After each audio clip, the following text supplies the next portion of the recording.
자, 여러분, 이어서 봅니다. 101페이지 보시면 101페이지 아니구나, 101페이지가 아니지.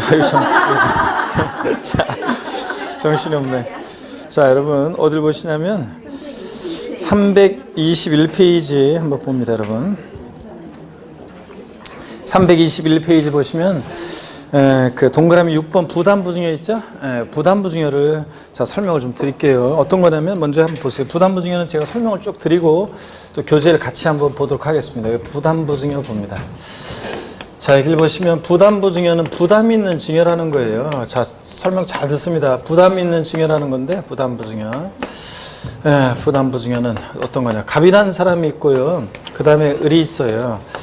자, 갑이 시가 5억 상당의 토지를 예를 들어서 갑이 을에게 증여합니다. 증여자 갑이고요. 증여를 받는 자 수증자 을이 있습니다. 자, 그랬을 때 갑이 근데 증여를 하는데 이 토지를 담보로 은행에서 빌려 쓴 3억 원이 있습니다. 저당권이 설정되어 있는데 3억 원의 차입금이 있어요. 저당권이 설정되어 있습니다. 또는 5억짜리 주택을 증여하는데 3억 원의 전세권이 설정되어 있는 것도 똑같습니다. 전세금도 갚아야 할 돈이죠. 이렇게 부담 있는 증여를 합니다. 야, 내가 더 5억짜리 토지를 증여할 건데 받을래? 아유, 야, 그래? 야, 근데 그 토지를 담보로 은행에서 내가 3억 원 빌려 쓴 거 있는데 그건 네가 좀 갚아줘야 되는데 아이고, 미쳤냐? 그런 사람이 어디 있어요? 알았어, 내가 알아서 갚을게. 이렇게 얘기하지. 자, 보세요.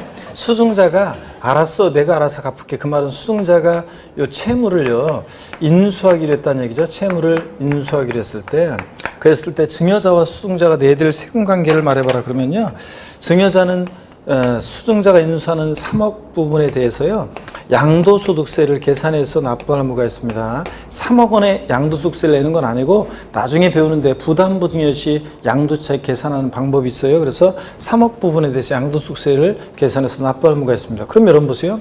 양도에 해당하려면요, 양도세는 반드시 사실상 유상이전, 대가를 받고 이전해야 되잖아요. 그런데 증여자는 공짜로 토지를 증여했는데 무슨 대가를 받았냐? 그럼 보세요. 수증자가 인수하는 이 채무 인수액 상당액 요 3억 부분은요, 증여자가 갚아야 할 돈이잖아요. 그죠, 여러분들? 증여자가 갚아야 할 돈인데, 채무액 상당액은 증여자가 갚아야 할 돈인데 수증자가 인수해서 대신 갚아주니까 증여자는 잘 보세요. 3억 원만큼 채무를 뭐 하게 됐어요? 면하게 됐잖아요. 3억 원만큼 채무를 면한 대가를 받고 이전했다고 보는 거예요. 자, 증여자가 갚아야 할 돈인데 수증자가 대신 갚아주니까 3억 원만큼 증여자는 채무를 면한 대가를 받고 이전했다고 봐서 이 채무 인수액 상당액 부분에 대해서는 양도소득세가 부과됩니다. 자, 수증자는 전체 증여받은 재산가액 5억에서요 채무 인수액 이외 자산, 채무 인수액 이외 자산, 요 사례 같으면 5억에서 3억 뺀, 자, 나머지 얼마요? 2억 부분에 대해서는 수증자는 증여세 납부할 의무가 있겠죠? 그래서 증여세 납부할 의무가 있고요. 자, 이렇게 해서 요게 이제 증여자, 수증자 내들 세금 관계입니다. 그러면 다시 보세요. 이 수증자가 인수하는 채무 인수액 상당액은 증여자 입장에서 보면 이것은 양도에 해당하는 금액입니다. 자신이 갚아야 할 돈을 수증자가 대신 갚아주니까 채무를 면하는 대가를 받았다고 봅니다. 근데 취득세 입장에서 한번 볼게요. 취득세는 여러분요, 수증자 을은요 취득세가 부과되는데, 취득세는 유상무상 불문하고 과세가 되기 때문에 5억 전체에 대해서 취득세 납부할 의무가 있는데 다만 적용되는 세율이 달라요. 자, 취득세 입장에서 보면 수증자가 인수하는 채무 인수액 상당액 요 3억 부분에 대해서는 대가관계가 있다고 봐서 유상 취득한 것으로 봐요. 그래서 유상 취득으로 인한 세율이 적용되고요. 유상 취득한 것으로 보고, 그 다음에 채무 인수액 이외 자산 5억에서 갚아야 하는 돈 3억 뺀 나머지 2억 부분은 공짜로 받았으니까 채무 인수액 이외 자산 부분은 무상으로, 증여로 무상으로 취득한 것으로 봅니다. 여러분, 이런 얘기예요. 자, 그래서 이게 이제 부담부 증여입니다. 그러면 이 얘기인데, 요 사례를 이제 계속 여러분들이 제가 9시월까지 이제 시험장 갈 때까지 계속 요 똑같은 예를 계속 들어요. 그래서 저 예를 들어드려요. 그래서 여러분들이 나중에 이제 9시월 달 되면 부담부 증여하면 요 예가 머릿속에 딱 떠올라야 되는데, 그럴 때 이 증여자와 수증자가 배우자 직계존비소유권이 아닐 때 이런 결론입니다. 만약에 이때 부담부 증여의 경우에 증여자와 수증자가 배우자 또는 만약에 직계존비소유권에, 배우자 또는 직계존비소유권에 이런 부담부 증여를 했다. 자, 그러면 얘기가 틀려져요. 부담부 증여를 하면 얘기가 틀려집니다. 자, 무슨 얘기냐? 남편이 부인한테 이런 부담부 증여를 했어요. 그랬더니 부인이 알았어요, 여보. 3억 원 내가 알아서 갚을게. 결국 남편 돈 갖다 갚겠죠? 자, 아버지가 미성년자나 대학생인 자녀한테 부담부 증여했어요. 그랬더니 아들이 알았어요, 아버지. 요새 최저임금 많이 올라가지고요. 알바 떼서 갚을게요. 아버지 돈 갖다 갚겠죠? 예. 자, 아버지가 군대 간 자녀한테 부담부 증여합니다. 아버지 알았어요. 자, 요새 사병 월급 많이 올라가지고요. 제가 이거 좀 모았다가 갚을게요, 결국. 자, 결국은 보세요. 이렇게 부담부 증여, 배우자 직계점유속 간의 부담부 증여라면, 부담부 증여를 하면 이 채무 인수액, 저 사례에서 3억 원, 저 채무 인수액 상당액은요. 채무 인수액 상당액은 수증자에게요. 수증자에게 인수되지 않은 것으로, 수증자에게 인수되지 않은 것으로 자, 추정해요. 본다가 아니라 추정해요. 자, 그래서 추정하니까 인수가 돼야지만 증여자 입장에서 보면 수증자가 채무를 인수해 줘야지만 증여자 입장에서 보면 자신의 채무를 면하는 대가를 받았다고 보는 건데 수증자에게 채무가 인수되지 않으니까 저 사례 같으면 5억 전체에 다 증여하는 것으로 추정합니다. 자, 증여한 것으로 추정해서 채무 인수액 상당액도 증여하는 것으로 추정해서 증여세 부과되고요. 양도소득세가 부과되지 않습니다. 자, 채무 인수 사실이요. 채무 인수 사실이 객관적으로 입증이 된다. 자, 그럴 때는 양도로 보는 경우도 있습니다, 여러분. 자, 그래서 어떤 얘기냐면 제가 이제 5남인녀 7남매 중에 막내 아들이라고 그랬잖아요. 제가 좀 더군다나 또 늦게 났어요. 그래가지고 저희 큰 누나하고 차이가 많이 나요. 그래서 저희 큰 누나 시집 갈 때, 예전에 시집 갈 때 저랑 같이 이렇게 저를 데리고 가면은 사람들이 제가 아들인 줄 알고 그럴 정도로 그랬었는데 저희 큰 누나가 이제 조카 결혼하면서 저한테 이제 와가지고요 아파트 하나를 이제 주는데 그냥 주면 세금이 증여세 세금이 많이 나오니까 이것을 전세 끼고 아니면 대출 끼고 사주면 세금을 사주는 게 아니라 전세 끼고 아니면 뭐 대출 끼고 저 집을 주면은 그러면 세금을 좀 줄일 수 있다고 하는데 맞냐 그러면서 나한테 물어보더라고요. 그래서 제가 그게 부담부 증여라고 얘기를 했는데 못 알아듣죠? 자, 그렇지만 용어는 못 알아들어도 어떤 간에 그런 식으로 하면 세금을 절세할 수 있다고 그런 걸 알고 있어요. 일반인도. 자, 그래서 흔히 우리 보세요. 제가 신혼부부 자녀로 예를 들었는데 아까 얘기했듯이 미성년자나 아니면 뭐 군대가 있는 애나 아니면 뭐 대학생인 자녀한테 이렇게 부담부 증여하면 소용없어요. 자, 그런데 예를 들어서 뭐 신혼부부 자녀한테 그냥 집을 사주는 것보다는 5억 전체에 대해서 증여세 계산하는 것보다는 이렇게 대출 끼고 아니면 뭐 전세 끼고 집을 사줘요. 자, 집을 줘요. 그러면은 이 부분은 채무액 상당, 채무 인수액 상당의 부분은 양도소득세로 계산하고 나머지는 자 증여세로 계산하면 단순 증여하는 것보다 반드시는 아닌데 대체적으로 세금을 줄일 수가 있어요. 그래서 사람들이 많이 또 이용하기도 합니다, 여러분. 부담부 증여 이런 겁니다. 자, 그래서 채무 인수액 상당액이요. 자, 양도에 해당하는 금액인데 그래서 취득세에서는 대가한 게 있다고 봐서 유상취득한 것으로 보고 채무인수액 이외자산은 공짜로 받았으니까 무상취득한 것으로 보고요. 자, 이렇게 해서 양도소득세까지 자, 또 취득세까지 다 설명을 드렸습니다. 교재 보겠습니다, 여러분들. 321페이지 봅니다. 동그라미 6번입니다. 부담부 증여예요. 의의는 읽어볼게요. 수증자가 증여자의 채무를 부담하는 조건으로 증여를 받는 것을 말한다. 니은번 양도에 해당 여부요. A번 미줄입니다. 증여자의 채무를 수증자가 인수하는 경우에는 증여가액 중 그 채무액 상당액 부분, 저 사례에서 3억 부분은 뭐라고요? 그 자산이 유상으로 사실상 이전되는 것으로 봐. 증여자 입장에서 보면 채무 면하는 대가를 받았다고 해서 누구한테요? 증여자에게 양도세를 과세한다. 쫙 밑줄이고. 그 다음에 보충 내용 나중에 보고 내려와서요. B번입니다. 채무인수액 이외 자산에 대해서는요. 그러니까 5억에서 3억 뺀 2억 부분에 대해서는 유상 이전이 되지 않았기 때문에 뭐라요? 증여로 보아서 수증자한테 뭐가요? 증여세를 과세하고요. 밑줄. 동그라미 C번이요. 배우자 간 또는 직계존비속 간의 부담부 증여에 대해서는 쭉 밑줄입니다. 수증자가 증여자의 채무를 인수하는 경우에도 그 채무액은 밑줄입니다. 채무액은 수증자에게 인수되지 않은 것으로 추정해서 양도를 보지 않는다는 거 밑줄 쫙이요. 다만 해당 채무액이 국가지자체에 대한 채무 등 법령이 정하는 바에 의하여 채무 인수를 객관적으로 증명하는 경우는 양도로 본다 밑줄 쫙이요. 쫙 여기까지. 그래서 배우자 직계존비속 간의 부담부 증여는 항상 양도소득세 과세되지 아니한다. OX예요.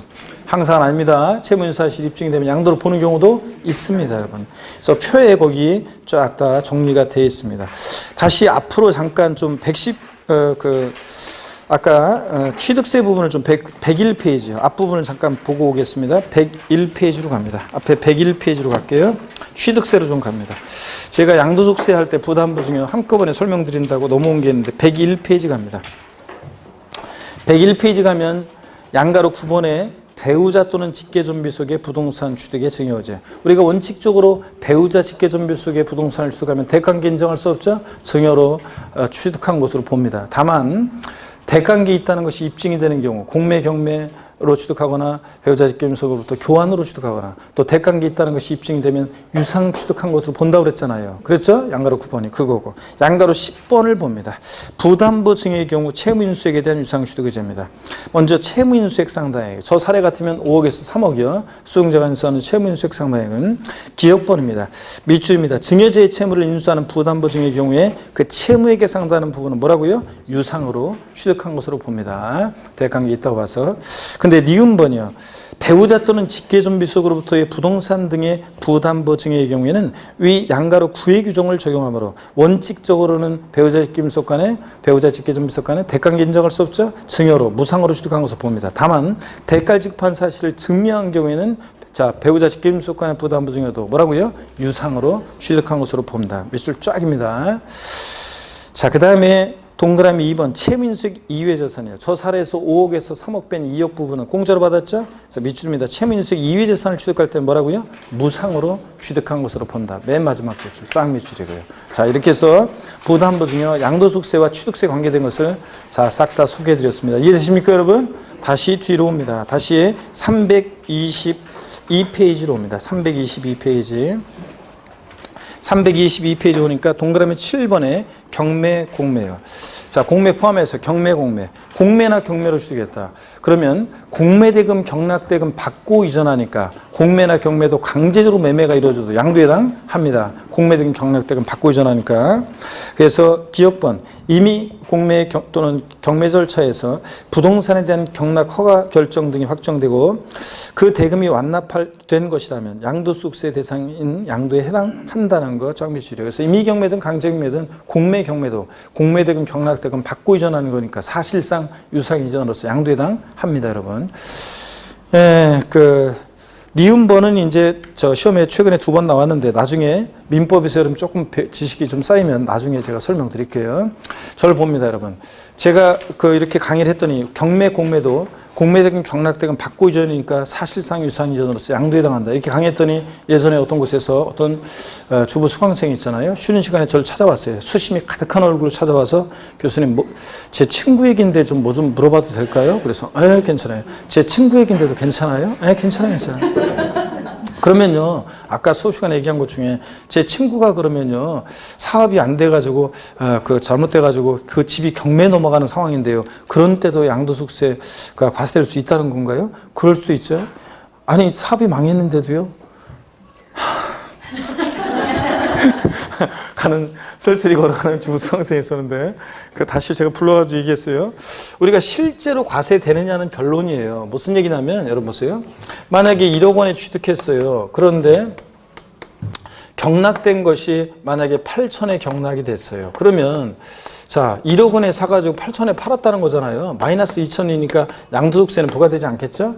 양도소득은 양도소득이 있어야지, 양도소득세는. 그래서 실제 과세되느냐는 변론으로 하고 우린 지금 뭘 보고 있냐면 사실상 유상 이전, 양도에 해당하느냐 안 하느냐만 판단하는 거예요. 실제 과세되느냐는 생각하지 말고요. 그래서 공매나 경매도 자, 과세되든 안 되든 그건 상관없이 공매대금, 경락대금 받고 이전이니까 사실상 유상 이전으로서 양도에 해당한다. 제목만 아시고요. 동그라미 8번 조세 물납은 아까 설명드렸어요. 재산세를 만약에 부동산으로 물납한다. 소유권이 저에서 지자체로 이전해요. 그 다음에 무슨 대가를 받느냐? 조세 채무를 면한 대가를 받고 이전하니까 조세 물납도 양도에 해당한다. 제목만. 그 다음에 기타 양도로 보는 경우 나중에 또 보고요.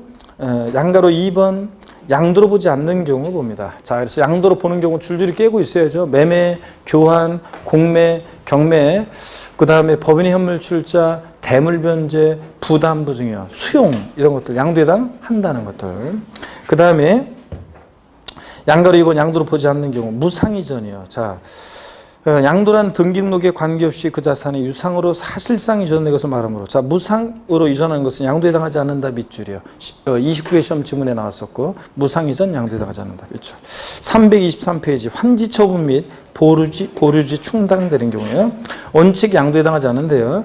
본문 밑줄입니다. 도시개발법이나 그 밖의 법률에 따른 환지 처분으로 지목 지번이 변경되거나 보류지로 충당되는 경우에 양도로 보지 아니한다 밑줄 쫙입니다. 이게 어떤 거냐면 여러분요, 정책적 목적으로 그래요. 사실은 여기 보세요 여러분들. 어떤 얘기냐면 어떤 지역이 도시개발 사업이 벌어지는 지역입니다.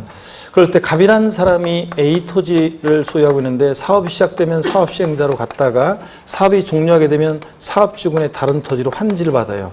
환지 받을 때 지목도 바뀌고 지번도 변경되겠죠? 자, 그때 사업 시행자에서 원토지 소유자로 소유권 이전해 줄 때 이때의 이전은 양도에 해당하지 않는다는 얘기고요.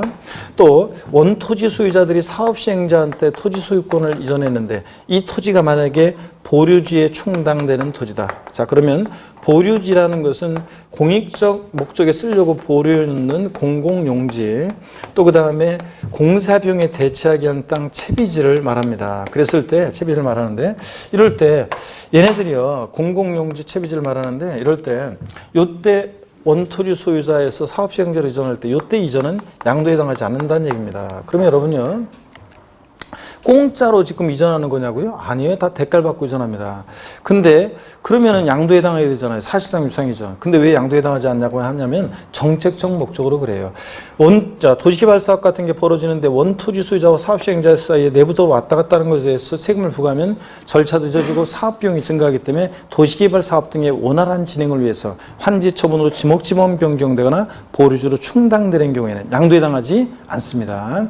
근데 나중에요, 이 환지받은 토지를 제3자에게 매각하거나 보류지를 공사비용에 충당하기 위해서 제3자에게 매각할 때 그때는 완전히 대가받고 넘어가는 거니까 양도에 해당합니다, 여러분. 자, 이렇게 해서 환지 처분으로 지목지번 변경되거나 보류지로 충당되는 경우 양도를 보지 않는다. 딱 알아두시고요. 그 다음에 니은번 예외는 증환지, 감환지에 관한 건데 이건 나중에 배울게요. 그 다음에 용어정리 읽어보시는 거고, 내려와서 용어정리 아래에 동그라미 3번 있죠? 지적경계선 변경을 위한 토지교환법입니다. 토지 경계를 변경하기 위해서 공간정보의 구축 및 관리에 관한 법률에 따른 토지 분할 등 법령이 정하는 토지 교환의 경우로서 다음의 요건을 갖춘 경우에는 양도에 해당하지 않는다. 기억법 밑줄입니다. 토지 이용상 불합리한 지상 경계를 합리적으로 바꾸기 위해서 공간정보의 구축 및 관리 등에 관한 법률이나 그 밖의 법률에 따라 토지를 분할하여 교환할 것 밑줄. 니은번 위 기억에 따라 분할된 토지 전체 면적이 분할 전 전체 토지 면적의 100분의 20%를 초과하지 아니할 것 밑줄 짝입니다. 그래서 이거 잘 알아두셔야 되는데, 지적경계선 변경을 위한 토지 교환 양도에 해당하지 않는다. 여기 보세요 여러분들. 어떤 토지가 이렇게 있는데요, 이 토지가 경계가 이런 식으로 되어 있습니다. 이거 좀 그림이 어째? 토지 경계가 이런 식으로 되어 있어요. 이쪽 토지 소유자는 갑이고 이쪽 토지 소유자는 을입니다. 그럴 때 지상 경계가 지금 삐뚤삐뚤하잖아요. 그래서 지상 경계를 이렇게 합리적으로 정하기로 합니다. 그럴 때 이쪽 토지 부분과 이쪽 토지 부분에 대해서 서로 갑과 을의 토지 교환이 이루어질 거 아니에요. 그럴 때 이때 지적경계선 변경을 위한 토지 교환은 양도에 해당하지 않습니다. 다만 여기 잘 보세요. 이 분할된 토지 전체 면적이 분할 전 전체 토지 면적이 몇 프로예요? 20%를 초과하면 안 된다, 그런 얘기입니다. 악용의 소지가 있으니까요. 자, 이런 얘기. 자, 그래서 꼭 알아두시고, 그 다음에 동그라미 4번입니다. 동그라미 3번에서 디귿번은 뭐 읽어보시면 되는 거고요. 토지 소유자는 뭐 토지 교환이 이 기업과 니은의 요건을 모두 충족하였음을 입증하는 자료를 납세지 관할 세무서에게 제출해야 한다. 읽어보시고. 동그라미 4번 양도담보 아까 설명드렸어요. 의 읽어볼게요. A번 양도담보란 채무자가 채무의 변제를 담보하기 위해서 담보로 제공한 물건의 소유권을 채권자에게 이전하고 채무자가 변제기에 채무를 이행하지 않는 경우에는 채권자가 그 목적물로 우선 변제를 받지만 일정 기간 내 변제를 하게 되면 그 소유권을 채무자가 회복하기로 하는 담보제도이다. 넘어갑니다. 324페이지 양도담보요. 동그라미 B번 밑줄입니다. 양도담보는 등기 형식은 양도이지만 실질은 담보 이전이기 때문에 양도소득세가 과세되지 않는다. 사실상 이전이 아니잖아요. 형식으로만 이전했기 때문에. 자, 니은번 양도로 보지 않는 경우 채무자가 채무의 변제를 담보하기 위해서 자산을 양도하는 계약을 체결한 경우에 다음의 요건을 모두 갖춘 계약서 사본을 양도소득 과세표준 확정신고서에 첨부하여 신고하는 때는 이를 양도로 보지 아니한다. 자, A번, B번, C번 요건이 나오는데 밑줄을 긋고 외울 게 아니에요. 참고적으로 읽어봅니다. 당사자 간의 채무의 변제를 담보하기 위해서 양도한다는 의사표시 있을 것. B번, 당해 재산을 채무자가 원래대로 사용 수익한다는 의사표시 있을 것. 그러니까 채무자가 원래대로 사용 수익하니까 사실상 이전이 아니잖아요. 그 다음에 C번, 원금 이율 등에 대한 약정이 있을 것. 이런 요건을 갖춘 계약서 사본을 양도소득 과세표준 확정신고에 첨부하여 신고하는 때는 양도에 해당하지 않습니다. 담보 이전이기 때문에. 동그라미 및 디귿번 밑줄입니다. 29회 시험 때는 이게 정답 지문이었는데 양도에 해당하는 거 고르는 문제였었는데. 자, 디귿번 양도로 보는 경우 양도담보계약을 체결하는 그 요건에 위배하거나 채무 불이행으로 인해서 당해재산을 변제 충당한 때는 그때 이를 양도한 것으로 본다. 밑줄 쫙입니다. 이 경우 양도자는 양도담보권자가 아닌 채무자가 된다 그랬는데 어떤 얘기인지 한번 살짝 말씀드려볼까요? 여기 봅니다, 여러분. 자, 우리가 아까 양도담보 목적으로 이전은 채무자에서 그 다음에 채권자로 양도담보 목적으로 이전은 양도에 해당하지 않는다고 그랬습니다. 그죠? 사실상 이전이 아니니까. 여전히 채무자가 사용 수익하니까 담보 이전. 근데 변제기가 돼서 돈을 갚아요? 그러면 담보 사유가 소멸돼서 채권자에서 채무자로 다시 올 때 양도에 해당하지 않습니다. 자, 관념적으로 처분권 갔던 거 다시 오는 거니까. 근데 형식 이전으로. 근데 채무 불이행 등의 사유로요. 자, 돈을 안 갚으니까 채권자가 제3자에게 이것을 매각합니다. 자, 이때는 완전히 대가받고 넘어가는 거니까 양도에 해당한다고 그랬어요. 예를 들어서 한번 볼까요? 이거 채무가 얼마냐면 채무가 지금 저 채권자와 채무자 사이에 채무가 얼마냐면 예를 들어서 3억 원이라고 할게요. 자, 요거 매각한 대금이 예를 들어서 매각대금이 5억이라고 할게요. 그러면요. 이것을 매각한 다음에 채권자는 자기 채권 3억 원 만족을 얻고 나머지 2억 원은 돌려줘야 돼요. 그죠, 여러분들? 나머지 2억 원 또 돌려줘야 돼요. 누구한테? 채무자한테요. 그럼 여러분 보세요. 채무자 입장에서 보면 이 자산이 자, 매각됨으로 인해서 자신의 채무 3억 원을 변제 충당했죠? 그렇잖아요. 매각해서 자신의 채무 3억 원을 변제 충당했습니다. 그러니까 3억 원만큼은 이 자산이 사실상 이전됐죠. 3억 원만큼 채무 면한 대가를 받았죠. 또 나머지 차액 2억도 최종적인 양도소득의 귀속은 누가 받았어요? 채무자가. 그러니까 사실은 이런 것까지 시험에서 물어보진 않지만 이 채무 불이행 등의 사유로 매각이 됐을 때는 누가 양도소득세 납세무자가 되냐면 채무자가 되는 거예요. 양도담보권자가 아니라 자, 채무자가 납세무자가 된다. 왜냐? 최종적인 양도소득의 귀속이 누구한테 됐어요? 채무자한테 되니까. 그런 얘기입니다, 이게. 하여튼 결론만 알면 돼요, 우리는. 양도담보 목적으로 이전은 양도에 해당하지 않는다. 단 채무 불이행 등의 사유로 변제 충당, 매각했을 때는 양도에 해당한다. 아시겠습니까, 여러분? 결론만. 자, 그렇게 얘기했는데 29회 시험 때 그렇게 제가 맨날 얘기했잖아요. 강조했던 거 나왔었고요. 그 다음에 동그라미 5번 보겠습니다. 배우자 또는 직계존비속 간에 양도하는 경우요. 배우자 또는 직계존비속 간에 부동산을 이전하는 경우에는 실질적인 대관계에 의문이 따르기 때문에 무슨 한 입을 덮고 사는 사이 부모 자식 간에 양도냐 그런 얘기죠. 여보 일어나봐. 내가 광명에 있는 아파트를 3억 5천에 사는데 이게 지금 7억이 됐잖아. 당신이니까 내가 특별히 3억 6천에 팔려고 하는데 살래? 고마워. 그래서 둘이 매매계약서 연락에 쓰고 그래봤자. 자, 배우자 직계존비속 간에 부동산 이전하는 것은 실질적인 대관계 의문이 따르기 때문에 그 재산에 대해서 뭐 한다고 쭉 밑줄입니다. 증여로 추정합니다. 자, 양도소득세에서는 무조건 추정이에요. 취득세에서는 무조건 본다예요. 하여튼 증여로 추정해서 증여세 부과합니다. 다만 배우자 직계존비속 간에도 그 대가를 지출한 사실이 입증이 되는 경우는 양도로 본다 이런 것들.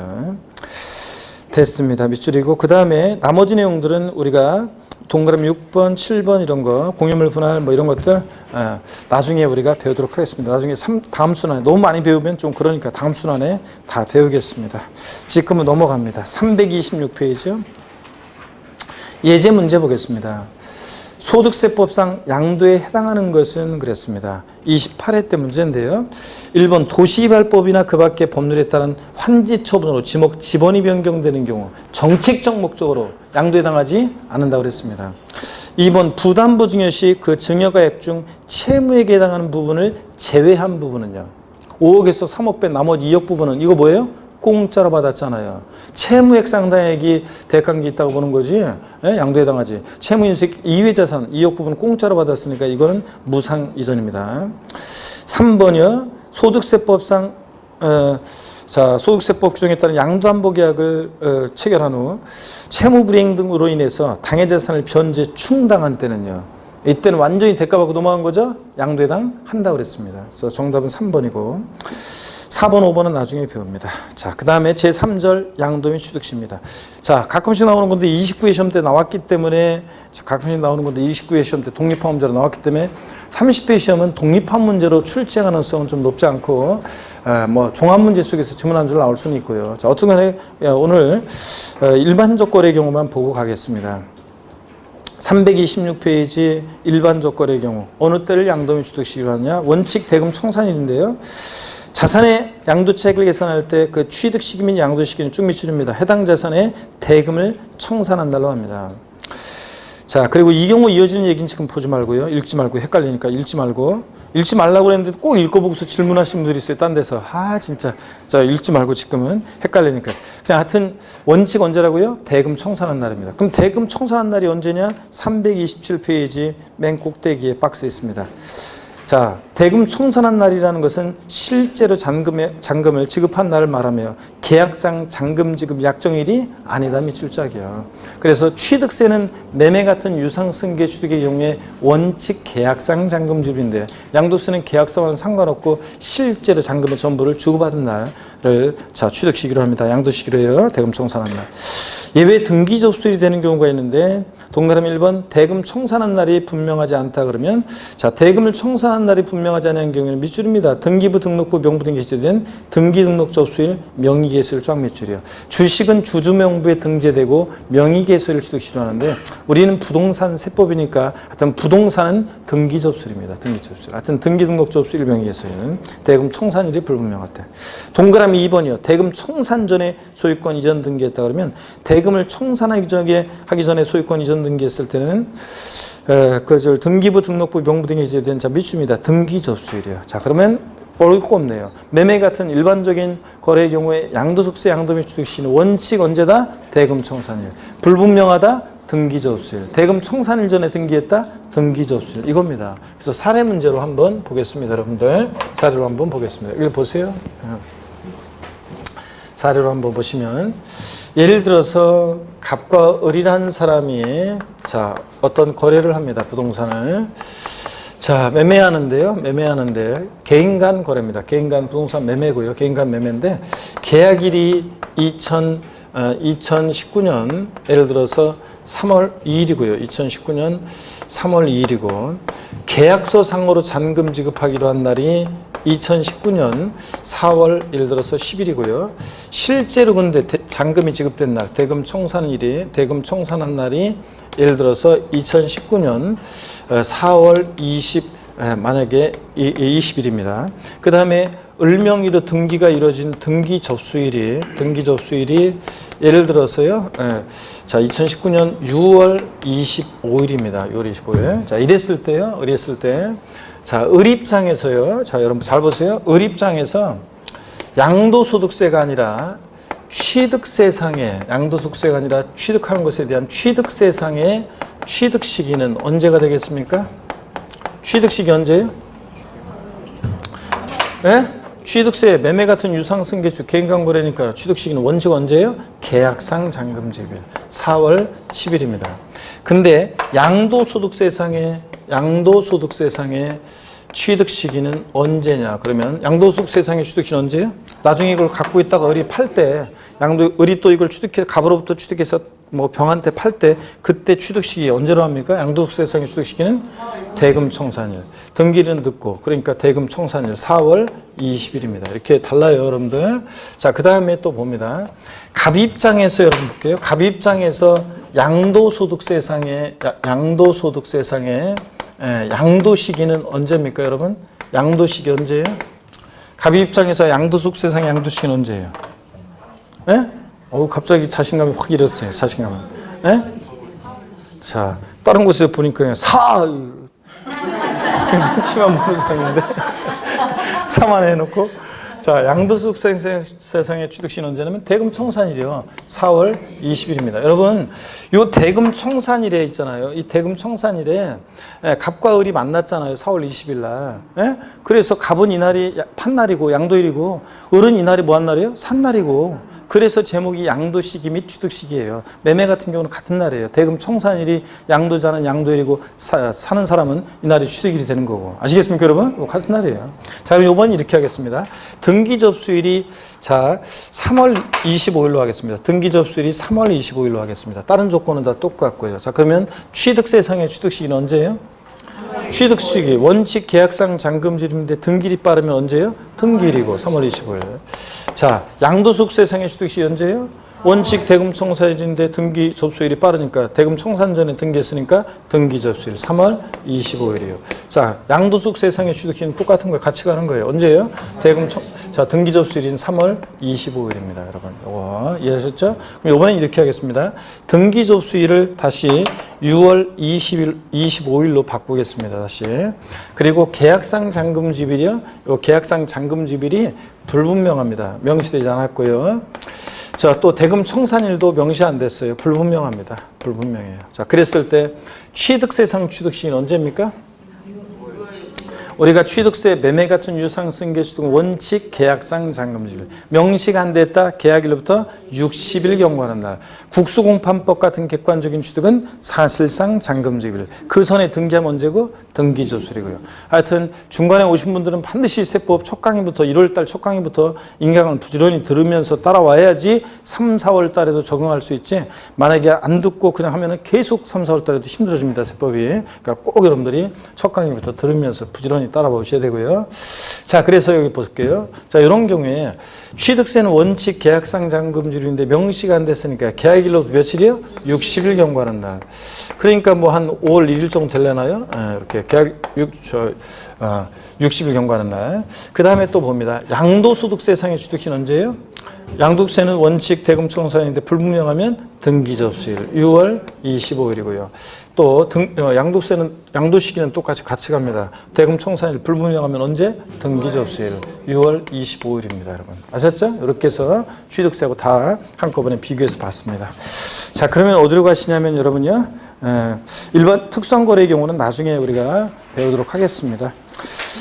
자, 양도 및 취득시기 이 정도 보시고 넘어갑니다. 330페이지 제4절 비과세 양도소득입니다. 또 고기 한번 드시고 여러분들 또 프리스타일로 알아서 몸을 좀 풉니다, 여러분들. 몸을 좀 알아서 스트레칭을 좀 하세요. 계신 곳에서 스트레칭 알아서. 자, 제가 지금 인터넷 봤더니 여기 이 동네 눈 온다고 표시가 되어 있더라고요. 눈은 뭐 아무것도 안 오는구만. 하여튼 요새는 뭐가 안 맞아요.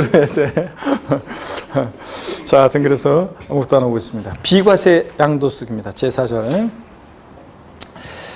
개요봅니다, 여러분. 자, 소득세는 그냥 개요는 읽어볼게요. 자, 제4절 비과세 양도소득은 시험에 거의 매년 나온다고 그랬습니다. 작년에 나왔지만 올해 또 나온다고 생각하시고 대비하셔야 되고. 개요 소득세는 소득세법상 규정된 모든 소득에 대해서 과세함을 원칙으로 하지만 공익상 또는 정책상의 이유로 일정한 소득 또는 일정 소득 중 일정 금액을 소득세 과세에서 제외시키고 있다. 과세 주체인 국가가 과세권을 포기한 비과세 소득에 대해서는 소득세 납세 의무가 성립되지 않으므로 납세 의무자의 신고 또는 신청의 절차나 세무서장의 행정적 처분이 필요 없으며 그 요건만 충족하면 당연히 과세가 되지 않습니다. 그래서 어떤 수강생분이 제가요 분명히 1세대 1주택 2년 보유하고 비과세권 갖춘 것 같은데요. 그래서 비과세권 갖췄냐고 물어보길래 그렇다고 갖췄다고 했더니 근데 중개사 사무실에서 공인중개사가 저보고요 그래도 세무세 양도세를 신고하라고 하는데요. 그래서 그랬는데 제가 여러분 보세요. 비과세는 아예 과세에서 제외하는 거예요. 신청할 필요도 없고, 그죠? 아예 과세에서 제외하니까 세무서에 신고할 필요가 있어요, 없어요? 없어요. 아예 과세에서 제외라니까요. 그런데 왜 중개사가 신고하라고 했냐고요? 제가 보기에는 중개사가 모르거나 아니면은 알면서도 이럴 수도 있어요. 자기 생각에는 비과세인데 혹시라도 이게 과세가 되는 경우 같으면 나중에 자기가 큰 낭패를 볼 것 같으니까 일단은 세무서에 그냥 신고하라고 해서 이 사람은 세무서에 갔더니 이거 비과세네요. 그래서 신고할 필요가 없다. 자, 그러면은 그냥 된 거고, 만약에 혹시라도 과세가 되면 그냥 그 세금을 기한 내에 내게 됐으니까 이제 덤탱이는 안 써도 되고 막 이런 식으로 하려고 그래서 그런 건지 하여튼 뭐 그랬다고 하더라고요. 하여튼 신고할 필요는 없습니다. 비과세는 아예 어떻게 한다? 과세에서 제외입니다. 자, 어떤 경우에 이번 비과세 양도소득의 종류요. 양도소득이 비과세 되느냐. 다음의 소득에 대해서는 양도소득세를 과세하지 아니한다 그랬습니다. 다만 법령이 정하는 등기 의제에 해당하지 않는 미등기 양도자산의 경우나, 자, 등기된 것으로 봐주는 경우가 아니라 하여튼 미등기 양도하거나 허위계약서 작성, 업계약서, 다운계약서 쓰거나 이런 경우는 비과세 적용하지 않습니다. 과세고요. 자, 어떤 경우에 양도소득 비과세 되느냐? 파산 선고에 의한 처분으로 발생한 소득 비과세입니다. 자, 법원에서요, 채무자가 빈털털이라고 인정을 했어요. 그런데 빈털털이라고 인정을 했어요. 채무자가 채무 변제 불능 상태에 빠져요. 그래서 파산 선고를 내렸어요. 그랬는데, 그러면 파산 선고를 받은 채무자의 남아있는 재산은 파산재단에 속하게 되고, 파산재단에 속한 채무재산이 처분이 됐을 때 누구한테 양도세 내라고 할 거예요. 그래서 파산 선고에 의한 처분으로 발생하는 소득은 뭐한다? 비과세입니다, 여러분들. 자, 그런데 계속 이어서 보세요. 또 일정한 농지 교환으로 인한 소득이요. 맞바꾸거나 일정한 농지 분합으로 인한 소득 비과세입니다. 나누거나 합치거나. 하여튼 법령이 정하는 일정한 농지 교환 또는 분합으로 인한 소득은 뭐한다? 비과세입니다, 여러분. 그 다음에 동그라미 3번입니다. 1세대 1주택이요. 1세대 1주택. 1세대 1주택. 가로 안에 보니까 고가주택 제외 이렇게 돼 있네요. 자, 여러분 고가주택이 뭔지 살짝 용어 설명을 좀 드려볼게요. 여기 보세요, 여러분들. 고가주택. 뒤에 자세히 나와 있지만 살짝 한번 볼게요. 우리가 고가주택이라는 거 있잖아요. 여기 봅니다. 고가주택이라는 것은, 고가주택은, 자, 중요한데, 고가주택은 나중에 자세히 배웁니다. 실지거래가액 합계액이, 실지거래가액이요. 기준시가가 아니에요. 실지거래가액으로 실지판 가격, 양도한 가격으로 9억 원을 초과하는 주택을 우리가 고가주택이라고 합니다. 실지거래가액 9억 원을 초과하는 주택입니다. 딱 9억까지는 아니에요. 9억 초과해야지 고가주택이 되고. 고가주택에 해당되면 결론이요. 1세대 1주택. 비과세 요건을 갖췄어도요. 1세대 1주택 비과세 요건을 갖췄어도, 자, 비과세를 어떻게 하느냐? 배제합니다. 그래서 요거 고가주택 꼭 알아둡니다. 그래서 양도소득세 1세대 1주택 비과세에서 가로 안에 고가주택 제외 이렇게 되는 거예요. 고가주택은 1세대 1주택 비과세 해준다 안 해준다? 안 해주기 때문에. 이해되십니까, 여러분? 그런 얘기입니다. 자, 그럼 계속 이어서 볼게요. 1세대 1주택, 고가주택 제외하고 과, 이에 딸린 토지로서 건물이 정착된 면적의 지역별로 배율, 도시지역 같으면 5배 주택 정착 면적에 도시역 밖은 10배를 곱하여 산정한 면적 이내 토지 양도로 발생한 소득. 그래서 우리가 여러분 1세대 1주택 비과세는 주택 양도소득만 비과세하는 게 아니라 주택과 함께 양도되는 일정 면적까지 주택 부수토지 양도로 인한 소득을 비과세합니다. 주택 정착 면적의 도시역은 몇 배? 5배. 도시역 밖은 몇 배? 10배까지 주택 양도로 인한 소득, 부수토지 양도로 인한 소득도 비과세합니다. 그 다음에 여러분 하나가 추가가 됐어요, 여러분. 그래서 정오표를 좀 봅니다, 여러분. 다 적어 놓으라고 했었는데 날 잡아가지고 좀 적어 놨어야 되는데 적어 놓으신 분도 계시고 이미 정오표 딱 봐가지고 안 적어 놓고 지금 계신 분도 계시는데 나중에 정오표 보고서 다 적어 놓으세요. 여러분 몇 페이지를 몇 페이지를 펴시냐면 정오표 몇 페이지냐면요. 그 9페이지 한번 보세요. 아닌데? 330? 330? 어디 갔어? 어디로 갔나? 자, 6페이지입니다. 6페이지를 좀 보세요. 6페이지를 보시면, 여러분, 정오표 6페이지를 보시면, 정오표 6페이지입니다. 정오표 6페이지를 보시면, 6페이지에, 거기 6페이지에 보니까 표에서 하단 쪽에 거기 330페이지 하 일행 3의 내용 아래 동그라미 4 추가. 찾으셨습니까, 여러분? 그래서 동그라미 4번.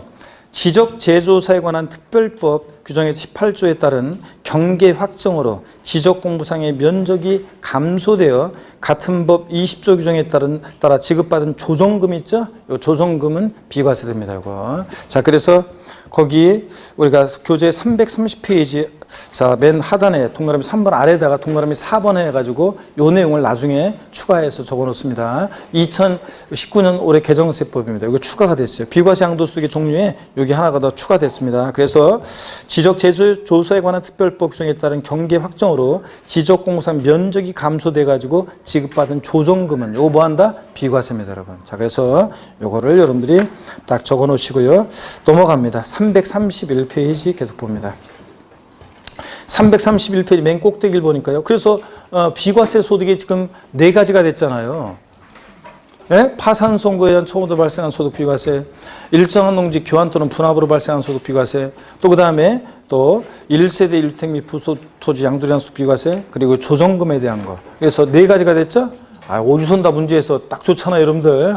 반드시 비과세 소득 4가지 종류를 꼭 알고 있어야 됩니다.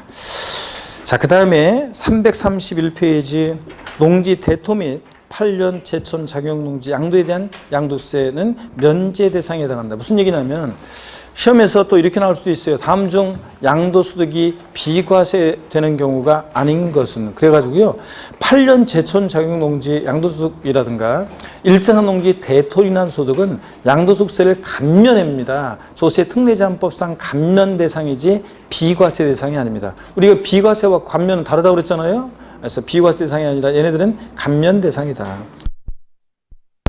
그 다음에 3번의 파산 선고에 의한 처분으로 발생한 소득은 제가 제목만 아시면 돼요. 이거는 그냥 어떤 건지 설명을 아까 드렸고, 채무자의 재산이 파산재단에 속해 있고 파산재단에 속한 채무자의 재산이 처분됐을 때 누구한테 양도세 내라고 할 거예요? 법원에서 빈 털털이라고 인정하는데. 그래서 자, 파산 선고에 의한 처분으로 발생한 소득은 비과세한다. 제목만 하시고요. 4번 일정한 농지 교환 또는 분합으로 인한 소득 비과세는 19회 시험 예전에 20회 시험에 2번 나오고 그 이후에 최근에 종합문제 속에서 지문 한 줄 27회인가 나온 적이 있지만 하여튼 자세한 요건은 나중에 우리가 배우게 됩니다. 나중에 배우고요. 오늘은 제목만 일정한 농지 교환 또는 분합으로 인한 소득은 뭐한다? 비과세한다. 오늘은 제목만 아시고요. 넘어갑니다. 333페이지로 갑니다. 333페이지 5번에 보니까 1세대 1주택과 그 부수토지 양도량 소득 비과세입니다. 자, 이것도 중요하죠. 그래서 1세대 비과세가 중요합니다. 작년 시험에 나왔지만 또 잘 보셔야 되겠습니다. 333페이지. 오늘은 자세한 내용보다는 1세대 1주택 양도소득세 비과세 대략적인 그 전적인 스프를 한번 보고요. 용어 몇 가지 익히고 오늘은 가겠습니다. 그리고 디테일한 것은 3, 4월, 5, 6월에 걸쳐서 디테일하게 배워나갑니다. 자, 먼저요. 5번 1세대 1주택과 부수토지 양도소득 비과세. 개요 비과세 되는 경우 일반적인 경우 봅니다. 양도일연제요. 1세대가 국내에 등기된 1주택과 딸린 토지를요. 그러니까 양도일연제 1세대원이 갖고 있는 주택수를 전부 다 합쳐가지고 국내 우리나라에 몇 주택을 보여야 돼요? 1주택과 등기된 1주택과 딸린 토지를 몇 년 보여야 돼요? 2년 보입니다. 다 체크하셔야 되고, 비고자라는 것은 그 집에 안 사는 사람이 아니라 우리나라 국내 주소나 183일 이상 거주 없는 자를 말합니다.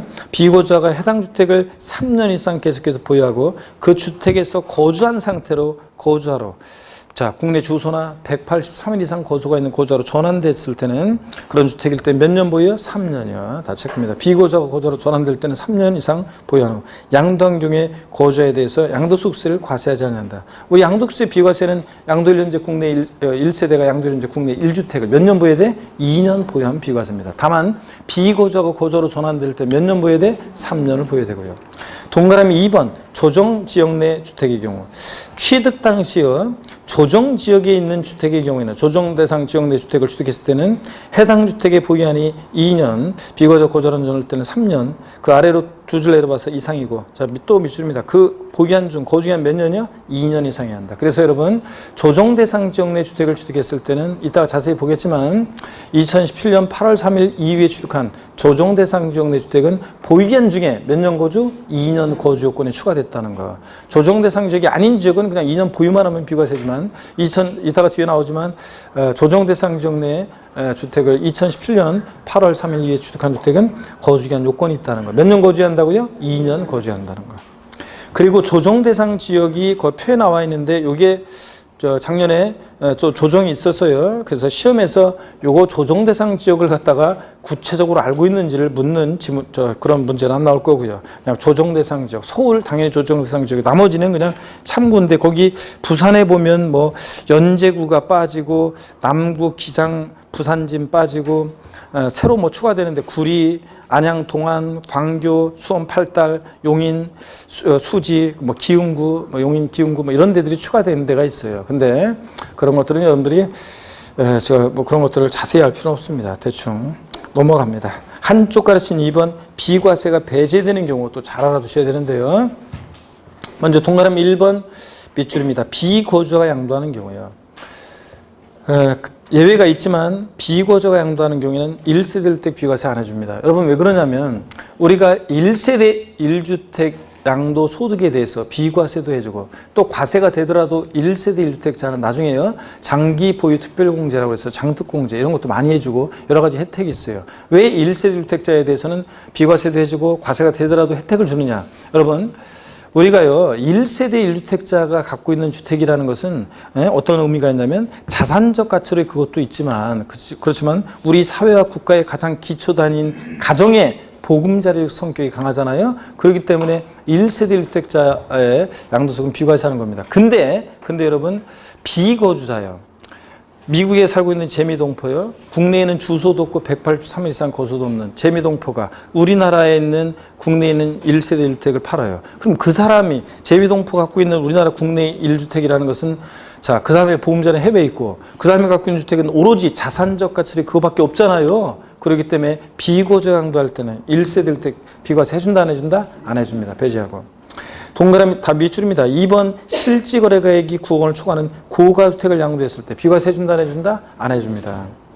또 3번 미등기 양도자산이 아니라 오타입니다. 양도자산. 미등기 양도자산의 경우 미등기 양도가 아니라 오타입니다. 양도자산의 경우 자 자기 명의로 취득에 관한 등기하지 않고 팔았다. 조세 포탈 우려 가능성이 높기 때문에 미등기 양도한 자산의 경우 비과세 해준다 안 해준다? 안 해줍니다. 반드시 등기가 돼야 되고요.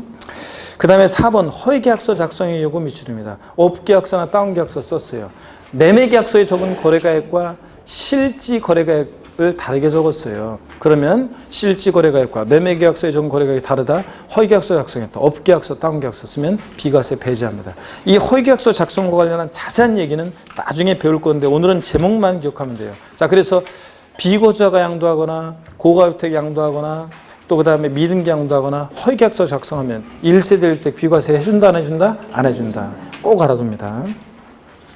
334페이지 허위계약서 작성과 관련한 자세한 얘기는 나중에 배울 거고요. 넘어갑니다. 335페이지입니다. 자, 양도소득세 1세대 1주택 비과세에서 1세대가 뭐냐 봅니다. 원칙 1세대라 하면 고자 및 그 배우자 가로 안에 밑줄입니다. 법률상 이혼을 했으나 생계를 같이 하는 등 사실상 이혼한 것으로 보기 어려운 관계에 있는 자를 포함 밑줄이요. 여기 이제 가로 내용이 원래 소득세법 통칙에서 인정되던 건데 법령에 들어온 건데요. 자, 가짜로 이혼하는 사람들 있잖아요. 세금 때문에. 그런 사람들 때문에 그렇습니다. 그래서 왜 이혼하려고 하냐면 판사 앞에서 성격 차이라고 얘기하고 좀 생각 좀 해보라고 하면 아이고 생각해보나 마나 빨리 이혼시켜달라고 하면서 법원 판사 앞에서는 그런 다음에 부부가 법원 앞에 국밥집에 같이 들어가지고 국밥 같이 먹고 남편은 회사로 부인은 집으로 밥만 되면 합치겠죠? 자, 이렇게 가짜로 이런 사람들 이혼한 사람들을 막기 위해서 법률상 이혼했으나 생계를 같이 하는 등 사실상 이혼한 것으로 보기 어려운 자는 1세대원에 포함시킵니다. 생계를 같이 하고 있다는 것을 그러면 가짜로 이혼한 것을 과세당국에서는 어떻게 적발하냐. 세무공무원이 밤에 불시로 와서 문 탁 열고 그랬다가는 세무공무원은 세고랑이지. 자, 어떻게 파악하냐면요. 실무적으로 여러분 보세요. 부부가 이혼했다고 했는데 예를 들어서 뭐 주민등록이 같이 돼 있거나 아니면 같이 따로 돼 있다 달리 해놨다고 해도 우편물 수령지가 같다거나 카드 뭐 이런 거 뭐 등등 우편물 수령지가 같다거나 아니면 병원 주로 다니는 병원이 같아요. 그 동네 그 같은 동네에 있거나 뭐 여러 가지 그런 것으로 생계를 같이 하고 있다. 또 뭐 통장이나 이런 것들 이렇게 뭐 그 나가는 거 이렇게 볼 때 알 수 있잖아요. 그 생활비라든가 이런 것들 여러 가지 그런 것들을 보고서 생계를 같이 한다 이렇게 판단합니다.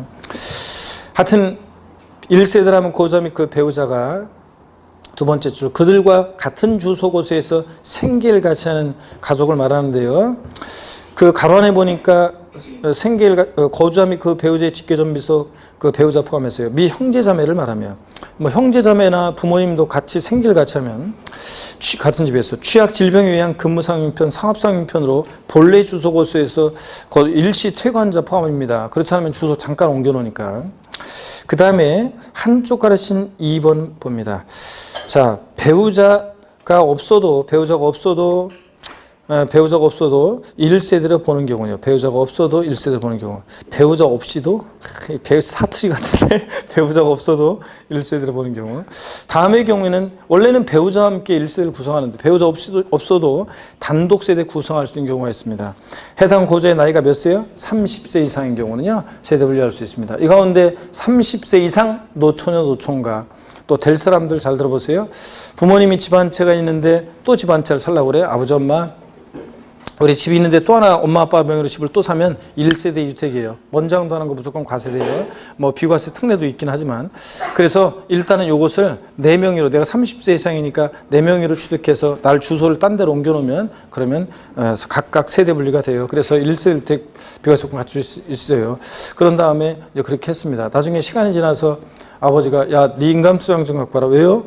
네 지난번에 그 네 명의로 예전에 했던 거 있잖아. 그거 이제 팔려고 하는데 알았어요, 아버지. 조용히 방에 들어가서 짐을 꾸린 다음에 그 길로 집을 나가버려. 자, 이거 30세 이상인 경우 세대 분리할 수 있습니다. 동그라미 2번 배우자가 사망하거나 이혼한 경우 있죠. 죽고 없어서 뭐 이혼해서 어쩔 수 없죠. 단독세 구성할 수 있고. 동그라미 3번 소득세법 규정에 따른 소득이 국민기초생활보장법 규정에 따른 기준 중위소득 40% 수준 이상으로서 소유하고 있는 주택토지를 관리 유지하면서 앤드 독립된 생계를 유지할 수 있는 경우에 일정한 소득이 있으면요. 소득세법상 소득이 있으면 세대 분리할 수 있습니다. 모의고사에서 뭐 기준 중위소득 40% 이걸 숫자를 또 50% 바꿔서 낸 사람도 있던데 아유. 자, 그냥 하여튼 일정한 소득세법상 소득이 있으면 세대 분리할 수 있습니다. 잠깐 보실래요?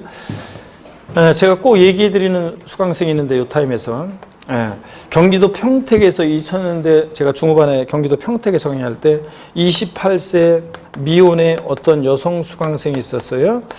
30세가 안 됐네요. 근데 이 수강생이 저한테 와서 교수님 제가요 직장 생활해가지고 조그만 아파트 하나를 장만했어요. 제 명의로 사놓은 게 있는데요. 그 당시에 평택 이제 아파트 값 낮을 때 조그만 아파트 하나를 제가 직장 생활에서 돈 모아서 사놨어요. 근데 제가 지금 부모님하고 같이 살고 있거든요.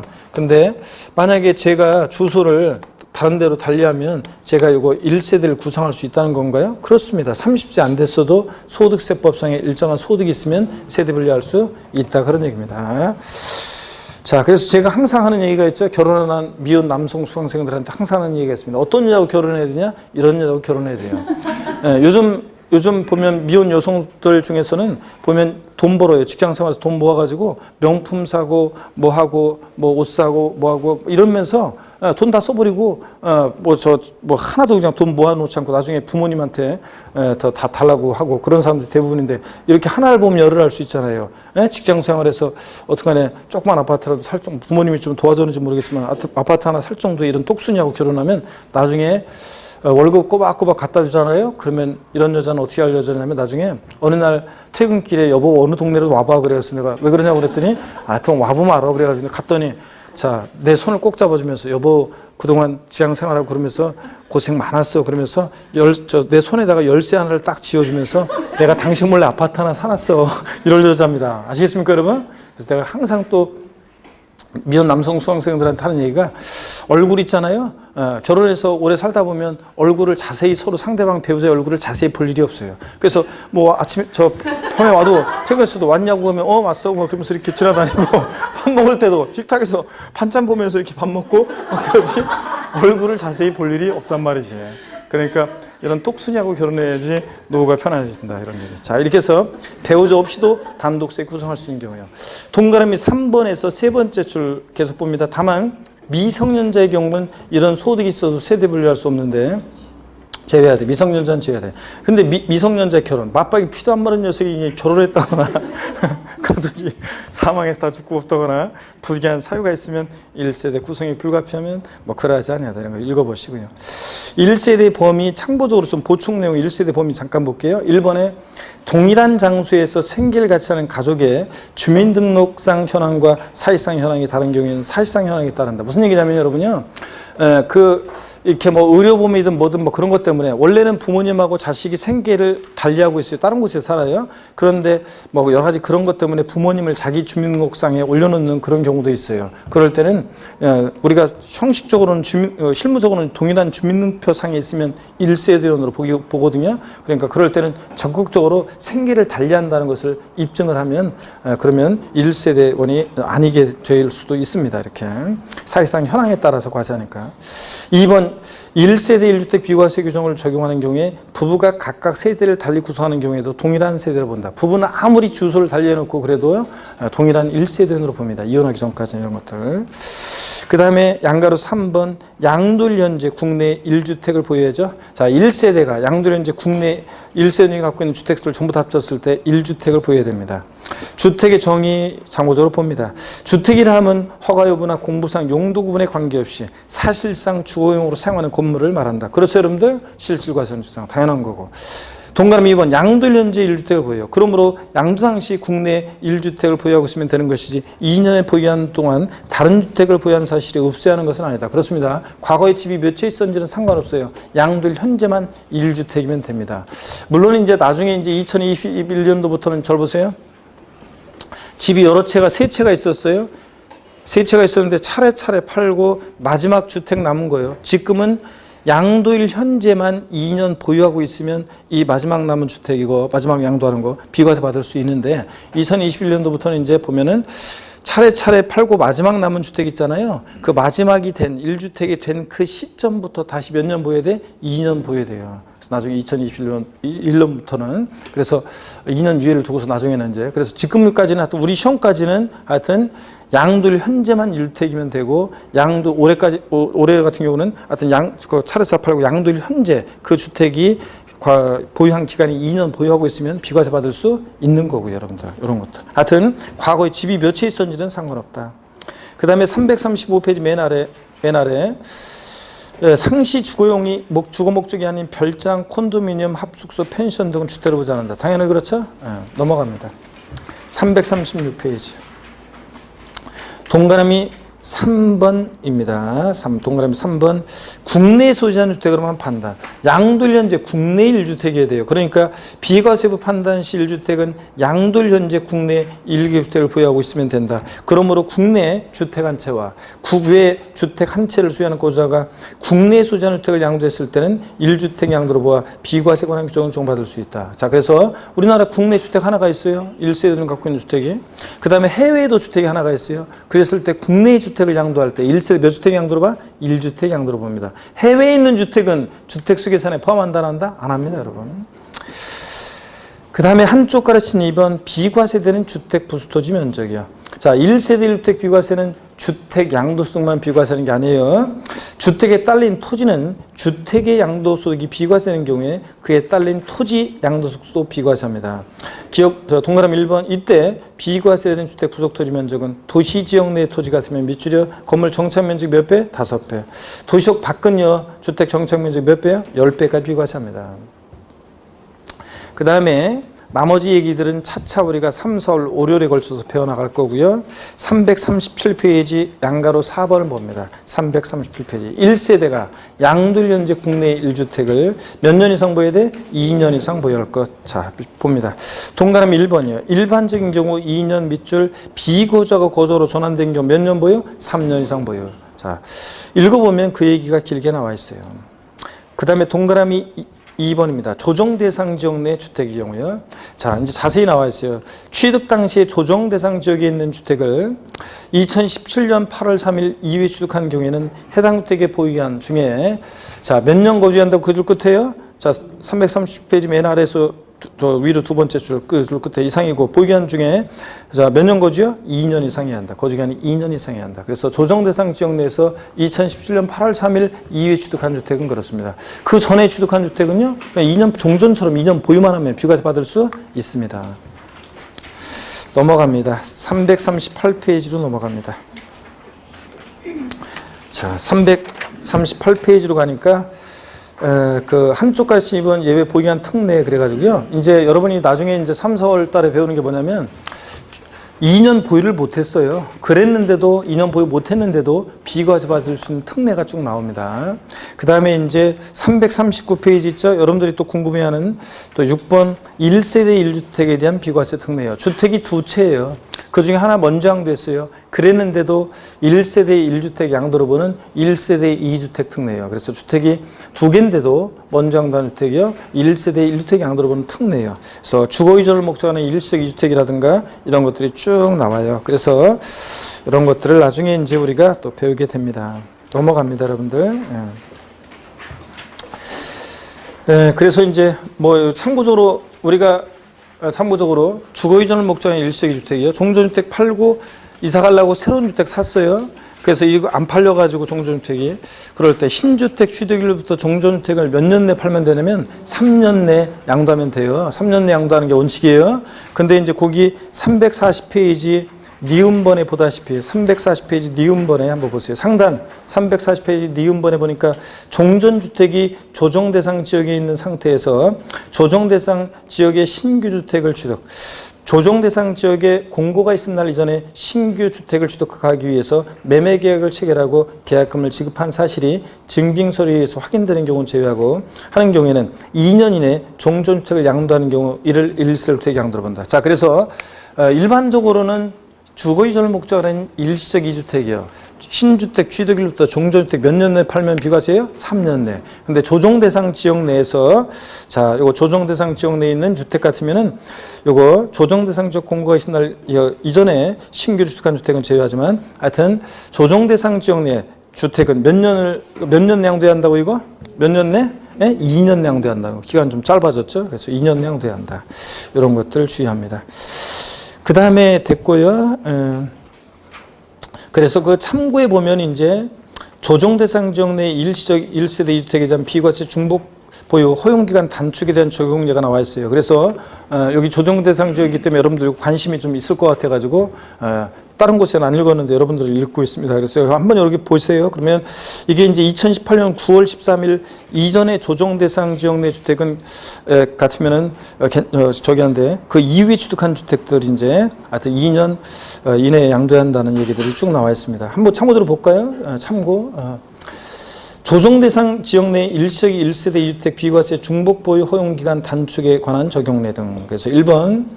자, 의 규정은 이영 시행 이후 양도한부부터 적용하는데 동그라미 2번 다만 다음의 언어에 해당하는 경우는 자 개정 규정 및 이 규정에도 불구하고 종전의 규정에 따른다 그래가지고요.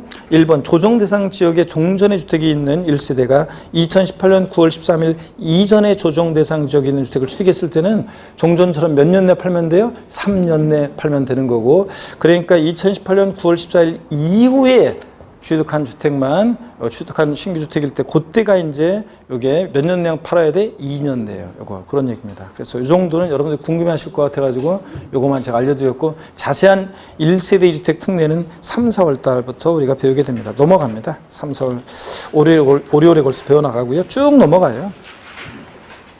쭉 넘어갑니다. 어디로 가시냐면 여러분요 쭉 넘어가서 자, 쭉 넘어가서 우리가 이제 겸용주택 같은 것도 나오고 그래요. 근데 쭉 넘어가요. 자, 그 353페이지입니다. 353페이지 고가주택 봅니다. 353페이지 고가주택을 보니까 1세대 1주택 비과세권을 갖추고 있는 경우라도 고가주택에 해당되는 경우에는 353페이지입니다.